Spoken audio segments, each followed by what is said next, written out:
May Sparkle Artist Center or Attorney Annette Gozon. Abay, may bad news na hatid para po sa kampo ni Mr. Kobe Paras at Miss Jackie Forster. Ang lahat ng yan. But before that, if you haven't subscribed yet to my YouTube channel, please don't forget to like, share, and subscribe at hit mo na rin ang notification bell for more showbiz updates. Bago tayo of course magpatuloy sa ating updates for today's video, nais kong pasalamatan kayo for always watching and trusting this channel. Thank you so much sa inyong palagi ang panonood at palagi ang pagsubaybay sa mga updates po natin. Maraming salamat po. And ngayong araw ay pag-usapan natin ito pong issue ni Kaylin Alcantara kasi marami po ang nagsasabi o nag-aakala na tapos na yung issue. Kasi nga 'di ba parang naglabas na po ng statement itong si Miss Kaylin Alcantara na ipinost naman sa social media ng GMA Sparkle na ang gusto na lang talaga ni Miss Kaylin is mag-move on dun po sa pangyayari na ito. Pero dahil hindi po matigil at sunod-sunod pa rin ang mga pagpaparinig at pagpo-post nga nitong si Miss Jackie Forster na inaakala at talagang pinupuntirya yung parang tinatawag na character assassination nitong si Miss Kaylin Alcantara. Kaya naman, syempre bilang isa sa mga A-lister star ng GMA, ay pinoprotektahan po nila si Miss Kaylin laban sa mga ganitong klase ng attack. Kasi kung talaga namang titignan natin, kahit sabihin na natin na may mga negative things or negative na mga balita patungkol kay Kaylin, is wala pa rin sila sa posisyon para talagang sirain yung ito pong pangalan ni Miss Kaylin Alcantara kasi talagang na-build niya na po ito for how many years of being a good actress dito po sa GMA. So pagkatapos nga maglabas ng GMA ng kanila pong mga statement patungkol dito, nagkaroon na rin po ng pag-uusap, no, itong si Miss Jackie Forster, si Kobe Paras, or si Jackie Forster, si Mr. Andre Paras, and GMA and Miss Kaylin Alcantara para talaga matigil na po yung issue. Pero yun nga, paulit-ulit yung mga sinasabi at paulit-ulit yung ginagawa nitong si Miss Jackie.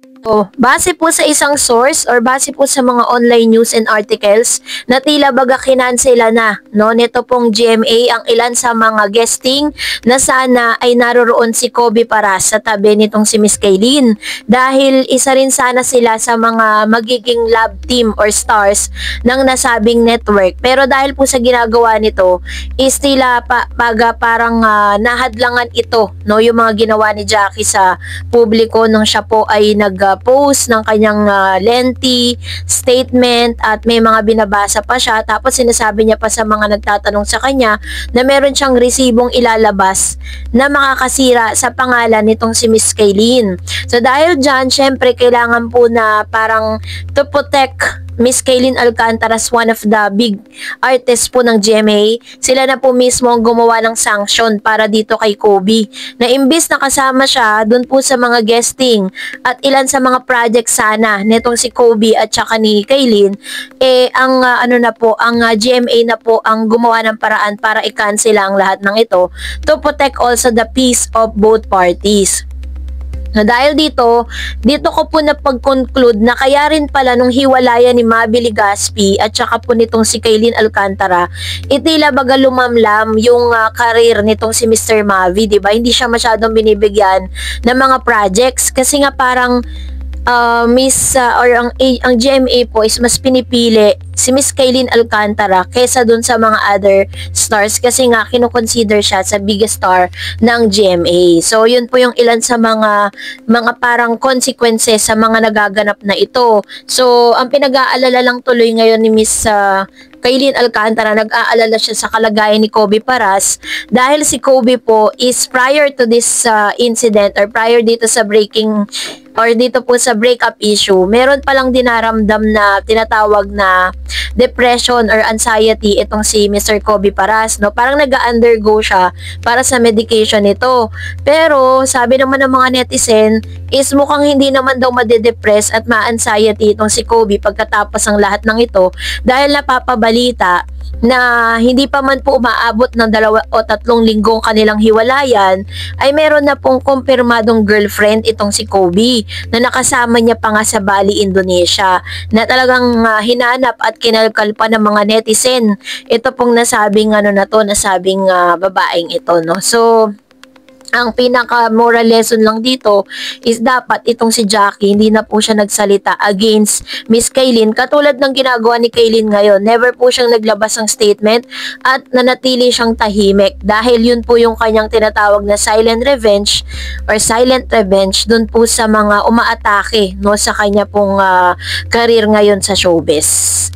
And for that, narito naman ang ilan sa mga komento po ninyo at reaction patungkol sa ating latest update. Unahin natin sino to? RVMG6297. Nako, pati yung anak niyang si Andre na yan, mawawala ng project. Sinamay pa kasi ni Jackie ang Sparkle. Tsaka, pinakiusapan naman pala siya ng Sparkle GMA. Paano yan, Jackie? Nagbadala ka sa emosyon. Naintindihan kita bilang ina, pero mali yung ginawa mo. Dapat, kay Kaylin ka naglabas ng hinanakit mo. Nakakausap mo naman pala, privado dapat. Ayan, tama yung sinabi dito ni Mami Ret, diba? Dapat talaga, privately, pinag-usapan nila ka, pero prior to that, sabi, nakapag-usap naman, tas naglabas pa ng statement. Yun ang pinagtataka ng marami. Another, sabi ni Nancy T, ay nako, apple of the eye ngayon ng GMA si Kaylin, noon si Alden kontra kay Maine. Well, ganyan ang showbiz kung sinong pinapakinabangan nila. Sabi naman ni Amazing 9754, just do what you want and never mind the bashers. Ayan.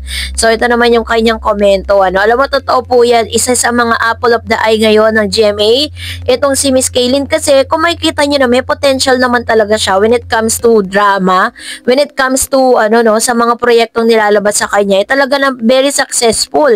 Sabi ni Miss Peps Narel, sabi niya, mas famous si Kaylin, daming racket, kahit walang Kobe, umiingay lang uli ni Kobe na naging sila ni Kaylin. Ginamit lang si Kobe si Kaylin para sumikat siya, yan ang katotohanan, sabi ni Food Mancher. Yan, salamat po sa inyo pong komento. Actually, yan po ang nakikita ng ilang mga netizen na tila parang nagkaroon po ng panggagamit, 'di ba? Pero syempre, hindi naman natin sila pwedeng husgahan. Malay nyo naman talaga minahal ni Kobe si Kaylin. Sabi ni Miss Girly Destura, I salute GMA for defending Kaylin against the bashers, not like ABS-CBN management who never stand up to defend Andrea Brillantes against her bashers. I think Andrea should think deeply into that issue. And sabi ni Miss Edna, sinakyan lang ni Kobe kasi sumikat lang si Kobe noong nalink siya kay Kaylin. Actually po, parang nagkaroon siya ng pangalan sa showbiz, diba? Kasi ang talagang into showbiz si Andre Paras. Tapos ang sports naman si Kobe. 'Di ba? Kaya parang mas nakilala si Kobe, ang dami niya, may mga endorsement na siya. Tapos kinukuha na rin siya, nagigest na rin siya dahil kay Kaylin. And sabi naman po ng isa pang viewer natin, si Christina Delito, patuloy ka magpayaman, Ma'am Kaylin. Do not listen to those who are destroying your name. Just forgive them and pray always. Cry it all to God and be faithful to God. And sabi naman ni Miss Mildred, tama yan, move on ka na, lalaki lang yan. Maraming lalaki dyan na matino, hindi kawalan yan. Ayan. So, ito naman yung kanyang comments. Actually, sa mga nakikita ko po ngayon, dito po kay Miss Kaylin, talagang totally nagmo-move on na siya. At nakikita natin na talagang parang dead man na rin siya sa mga bashers. At dead man na rin po siya sa mga sinasabi ng kanyang biyenang hilaw. Sabi ni Miss Violeta Castro, sabi lang ni Kobe sa mga project at brands, habit lang, endorsement contract si Kaylin. Si Kaylin ang sikat at considered isa sa mga prize talents ng GMA at hinahabol ng brands para maging endorser. If not for Kaylin, tambay lang si Kobe. This is reality to, ha. Totoo po itong sinasabi ni Ma'am si Violeta Castro. Another one, sabi ni Miss Leia Amanza, mas edukado itong si Jackie palibhasa. Ano yan? Mal edukado itong si Jackie palibhasa kasi laos na katulad ng anak niya, kumakapit pa sa kasikatan ni Kaylin. Ayan, marami talaga nagmamahal kay Kaylin. At dahil sa pananahimik ni Kaylin, mas dumami pa yung mga talagang nakisimpatya dun sa kahit sa pangyayaring ito. Miss Emilia Garduque, akala mo matino ka, Jackie. Bakit kasi nakikialam ka sa relasyon ng anak mo? Dapat namamagitan ka.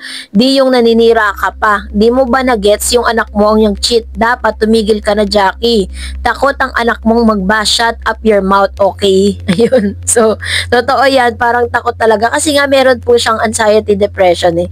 So, that's it for today. For more videos and updates, please don't forget to like and subscribe. And please don't forget to follow my Facebook page, Dar Eds TV. God bless everyone!